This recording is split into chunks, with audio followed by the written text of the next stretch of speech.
Welcome to the final wrap video of ISE 2023 in Barcelona. You're joined by the full editorial team today. We've got Hiddenwires, we've got Inavate APAC, and we've got Inavate EMEA here with us today. So Herrera, first question to you before this show on day one, on the wrap video. That seems like a very long time ago now. You said you wanted to see products. Did you? Yes, I did. I think the show delivered on that count. I personally found AV over IP and advances on encoders and decoders from ZV, Harman AMX, SVSI, and at Lona. They all had new encoders, decoders for AV over IP transmission to be kind of interesting, fleshing out the range of options available to integrators and solution providers. Reese? Well, it's been an incredibly strong year for LED as expected. Uniluming came out swinging to their 0.4mm pixel pitch, which is brand new for the show. And not to mention Inflev's curved LED display, which is certainly bringing plenty of visitors to the booth. Samsung, not to be outdone, came out with their 0.6mm pixel pitch and outdoor displays this year. And of course, it wouldn't be complete without talking about LG's fantastic magnet display, which has dominated the show floor this year. Yeah, that got the biggest crowds, I think. It was very hard to walk past that, especially Tuesday, Wednesday. You'd have no chance. Amy, what about you?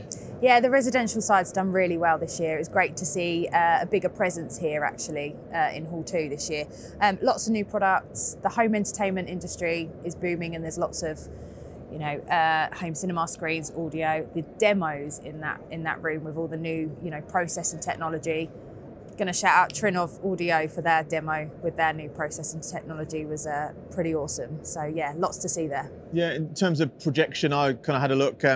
Epson's created its own category, really. They've got a super ultra short throw, which I've never heard before. SUST, maybe. I don't know if that's been called that or not. Really interesting. It's got really good application for Microsoft Teams Room, the 21:9 format. But actually, they were speaking to Epson, they were saying they're getting a lot of interest from art galleries, museums and things like that, saying it could really solve a massive problem for them. So that's going to be a really interesting one to watch, a kind of completely new category that wasn't there before.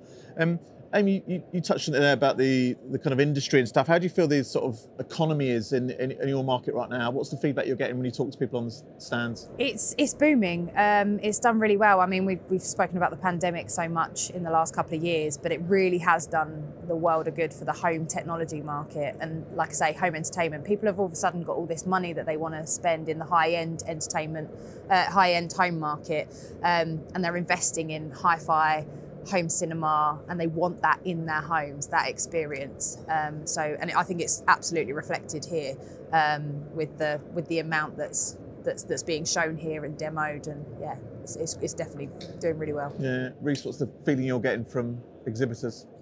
Well, the feeling from exhibitors is that this show seems to be absolutely booming this year. I've not spoken to a single manufacturer or integrator who hasn't had an incredible experience on the show floor today.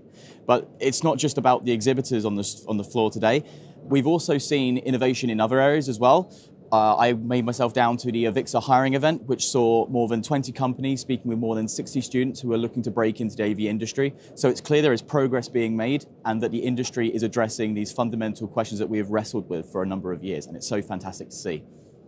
And Herrera, a lot of APAC visitors this time around. How is the business out in that region of part of the world? And are they kind of here buoyant? I think positivity has been a constant across the board. Doesn't matter what region you're coming from. Everyone has been buoyant. I think when it comes to business, there are sectors that are outperforming. Corporate comes to mind.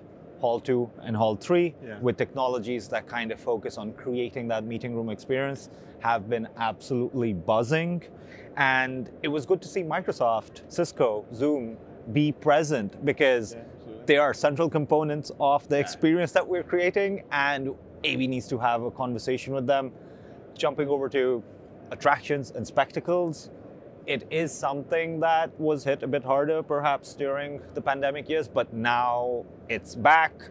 But there's a little dark cloud on the horizon, kind of trying to figure out if the demand is going to stay at the levels it is right now for spectacles, outdoor attractions, or whether it's going to start tapering off to a more manageable amount and a more reasonable amount later down the line. Yeah, I think you're absolutely right. I've lost count of the amount of stands I've seen that have a sort of Microsoft badge on it somewhere on the stand. Their influence is obvious and is only going to sort of grow.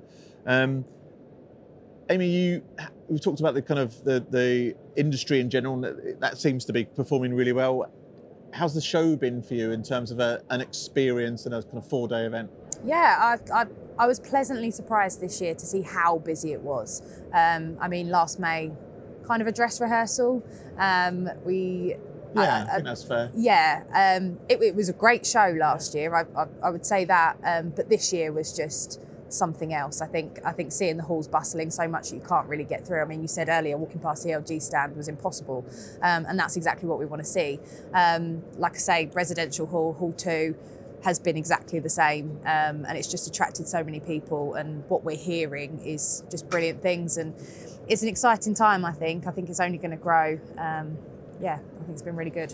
I'd agree with that. I think there's no debate. Barcelona is booming. We have seen the show go from a full start, if you may, to a full-on bustling show, not just on 1 or 2 days, but for the entire show it's been heaving with people throughout the entire show. So it's fantastic to see where we are, and I think that it's going to be even better next year. Yeah, I think comparing to the 2022 iteration, a lot of the things that we were talking about have been addressed. It's nice to see the social and networking aspects return. Parties are back in full swing. People are out. People are mingling. Yeah. We've been having those classic ISE days that start in the morning and end really late at night. It's also nice to see the evolution of the show. It's not just been a focus on the corporate sector or on LED. We've been talking about content production. There was a specific content production zone. We've been talking about broadcast, and we've kind of been having conversations around how we can bring in the further reaches of AV, so to speak, bring them into the fold, get them into the mix, so that everyone can learn, grow, and progress together. Sure. Yeah, no, I think that the show has been kind of overwhelmingly positive. There's absolutely no denying that. Huge crowds, especially day 1 and day 2. I mean, the Wednesday especially, really, really busy. Back to those kind of glory days of 2018, 2019 at Rye, where you kind of, bumping shoulders all day long. But I mean, that's what, as Amy said, that's what we want. We want the crowds to return.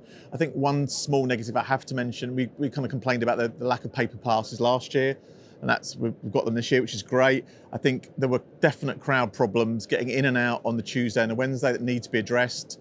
There's 2 exits, north and south, at the moment. There needs to be way more than that. There's only 10 gates to get in the morning. There was huge crowds. People were saying there was waiting an hour in the cold outside to get in. And that needs to change for next year. I don't know what the solutions are. I mean, I think more exits, more gates is obviously clearly one of those. I think it would be remiss of us not to mention that, but I think that's a problem that can be fixed. I think other than that, it's obviously overwhelmingly positive. So final question to you all. Start with you, Herrera. A great ISE or the greatest? That's a good one. I think the comparison has to be with 2019. Yeah. Right? That was an excellent ISE. If I jog the memory and kind of think back, I remember it being extremely international, which I, coming from the APAC region, particularly appreciate. I think I'm looking at it with rose-tinted glasses. I still prefer 2019, but maybe 2 years down the road, 2023 becomes the greatest ISE once we've had the benefit of hindsight. Yeah. Reece, what about you? Well, I don't think it's the greatest ISE we've had yet, but there's certainly potential for possibly the best show we've had yet. You've seen it here today. The exhibitors from all over the world are here, visitors from all over the world. I'm sure an incredible amount of people have visited, so watch this space, Barcelona, it's coming.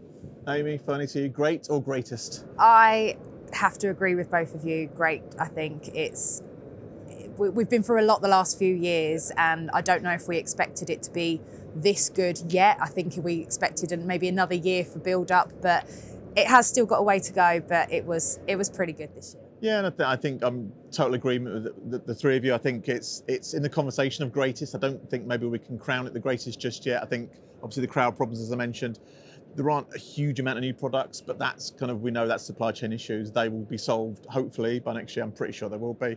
But I think that the show organisers must take a huge amount of credit for this. I think the move to Barcelona has been completely justified. It's a fantastic venue.